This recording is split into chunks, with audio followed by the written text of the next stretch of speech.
വാട്സപ്പിൽ എങ്ങനെ നിങ്ങൾക്ക് പേയ്മെന്റ് സജ്ജീകരിക്കാം? നിങ്ങൾ സാധാരണ ഒരു മെസ്സേജ് ടൈപ്പ് ചെയ്യുന്ന ബോക്സിലെ അറ്റാച്ച് ബട്ടൺ ടാപ്പ് ചെയ്ത് പേയ്മെന്റ് ഓപ്ഷൻ തിരഞ്ഞെടുക്കുക. വാട്സപ്പിൽ സൈനപ്പ് ചെയ്യാൻ ഉപയോഗിച്ച ഫോൺ നമ്പർ ലിങ്ക് ചെയ്ത ബാങ്ക് അക്കൗണ്ട് മാത്രമേ നിങ്ങൾക്ക് ചേർക്കാനാവൂ.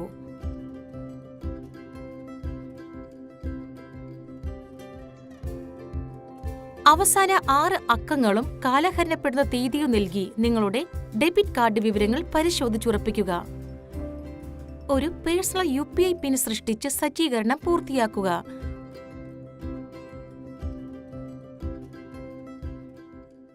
വാട്സപ്പ് ഉപയോഗിച്ച് പണം അയക്കുമ്പോഴൊക്കെ നിങ്ങൾക്ക് ഈ പിൻ നൽകേണ്ടി വരും.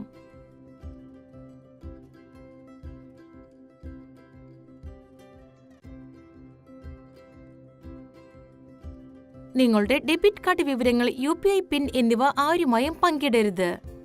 പേയ്മെന്റുകൾ സജ്ജീകരിച്ചതിനു ശേഷം നിങ്ങൾക്ക് ഇപ്പോൾ കുടുംബത്തിനും സുഹൃത്തുക്കൾക്കും വാട്സപ്പിൽ പണം അയക്കാനാകും.